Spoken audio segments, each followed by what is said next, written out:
হতাশ হয় কেবলমাত্র কাফের। হতাশ হয় কে? মুমিন কখনো হতাশ হয় না।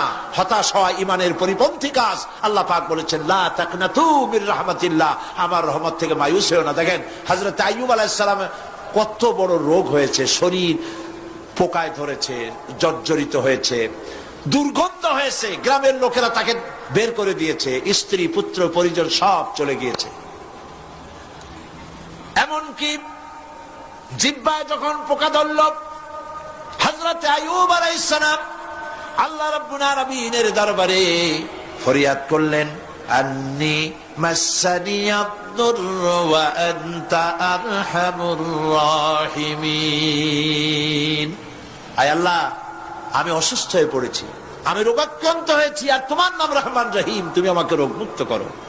হযরত আইয়ুব আলাইহিস সালাম আল্লাহর দরবারে ফরিয়াদ করলেন, রব্বুল আলামিন সারা শরীরে পোকায় জর্জরিত হয়ে গেছে, এখন আমার জিহ্বায় পোকা ধরেছে, মাবুদ গো আমি তোমার কাছে ফরিয়াদ করি, আমার জিহ্বায় পোকা দিও না, কারণ জিহ্বাটাও যদি নষ্ট হয়ে যায় তাহলে তোমার মতো আল্লাহর জিকির আমি কি দিয়া করব। হযরত আইয়ুব আলাইহিস সালাম আল্লাহ পাকের কাছে যখন এ ধরনের ফরিয়াদ জানালেন, রব্বুল আলামিন তাকে তার রোগ মুক্ত করে দিলেন, তার স্ত্রী পুত্র সব আল্লাহ রব্বুল আলামিন ফিরাইয়া দিলেন। সুবহানাল্লাহ। সুতরাং মুমিন ব্যক্তি, কোরআন শরীফে সব আছে, কোরআনের মতো শ্রেষ্ঠ ওয়াজের কিতাব পৃথিবীতে আর শুধু বোঝার দরকার। বিপদে যত বড় বিপদ আসুক, কোন বিপদে মুমিন ধৈর্য হারাবে না।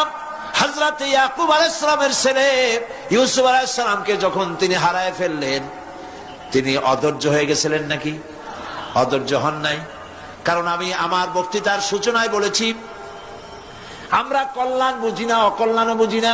কোন বিপদ আসতে পরে আমরা হয়রান হয়ে যাই, কিন্তু বিপদের মধ্যে কল্যাণ আছে আমরা তা বুঝতে পারি না। কথা বুঝে আসছে? হযরত ইউসুফ আলাইহিস সালামকে কুয়ার ভিতরে ফেলে দেওয়া হলো। 11 ভাই মনে করেছে কুয়ার ভিতরে ফেলে দিয়া ইউসুফ আলাইহিস সালামকে মেরে ফেললাম, কিন্তু তারা বোঝে নাই আসল কামটা কি হয়েছে। এটা তো কুয়া নয়, এটা একটা টানেল, এটা একটা সুড়ঙ্গ। একদিকে কেনান হলো তার এক মুখ, ওই সুড়ঙ্গের এক মুখ হলো কেনানের। কেনান ইউসুফ আলাইহিস সালামকে ফেলে দেওয়া হলো কুয়ার ভিতরে মারার জন্যে, কিন্তু আল্লাহ পাকের ইচ্ছা ইউসুফ আলাইহিস সালাম মরবে না। এই টানেলের অপর প্রান্ত মিশরের সিংহাসনের টানেলের এপার দিয়া ইউসুফ আলাইহিস সালামকে ঢুকালেন, অপর প্রান্তে মিশরের সিংহাসনে ইউসুফকে আল্লাহ বসাইয়া দিলেন।